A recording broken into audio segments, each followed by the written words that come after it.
morning, it's January 10th, and this is To My Liberal Friends.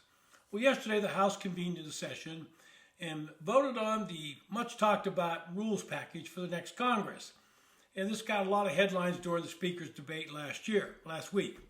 So the big one is the motion to vacate. McCarthy agreed to restore the motion to vacate by one member. He would have preferred 5 or 6. Nancy Pelosi, it used to be 1, had changed it so that it took a majority of her caucus. And that's how she ruled the caucus with an iron fist. So give Nancy Pelosi some points for knowing how to run her own caucus.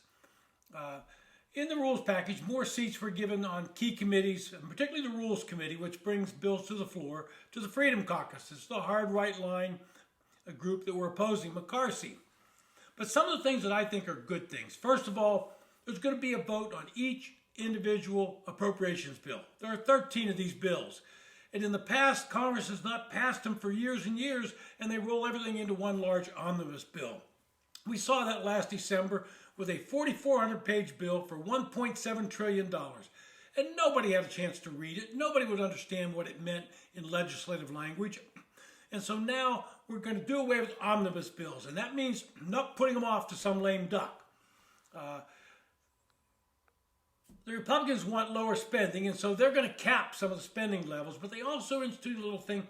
Congress, with the Democrats, was operating under what they call pay-as-you-go. So if you increase spending, you ostensibly had to pay for it, even though we know they didn't. Well, Republicans are reversing that. It's going to be cut as you go. So if you want to increase spending in one area, you got to cut it somewhere else. If you want to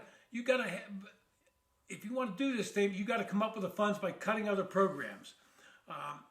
They're going to institute what's called the Holman Rule, which allows amendments to reduce lawmakers' salaries, fire employees, and cut programs. I don't know if this will ever be used much, but it's certainly aimed at somebody like Anthony Fauci, who became a media darling and probably a little too big for his own britches.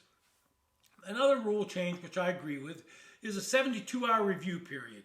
You're not going to bring a bill to the floor the day of the last vote and say, here, take it or leave it, vote. You're going to have to give them 3 days to review the bill. Now, there will be times when that rule can be waived, and it will be on a few things.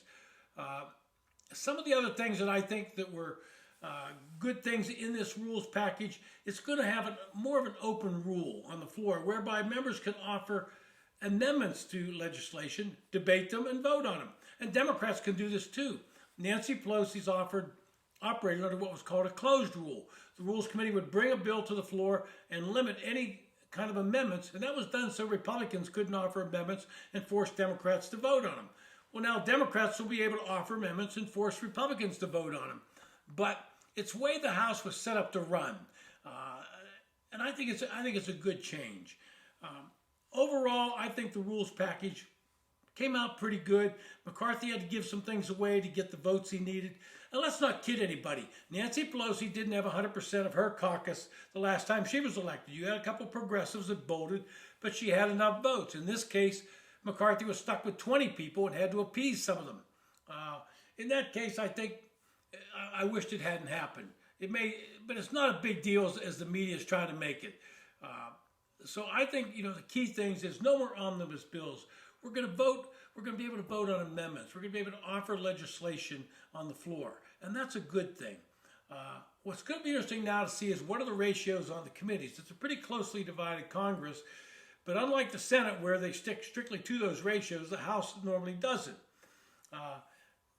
There have been some debates in the House over who's going to be the chairman, and this morning it was announced that Jason Smith was going to be the chairman of the Ways and Means Committee. Now, he's a key ally of Kevin McCarthy, so I think that's a win for McCarthy.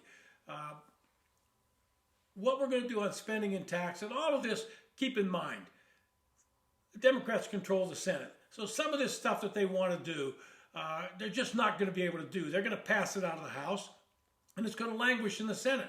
Much of it languished in the Senate simply because there weren't enough votes to get over the rule. But the one thing you won't see in the Senate is using budget reconciliation to pass anything, because then it has to go to the House and it won't pass. So that's the end of that scenario, which never was intended to be used like that. And Democrats abused it. Republicans abused it in the past. Anyway, this is To My Liberal Friends. Thanks for listening.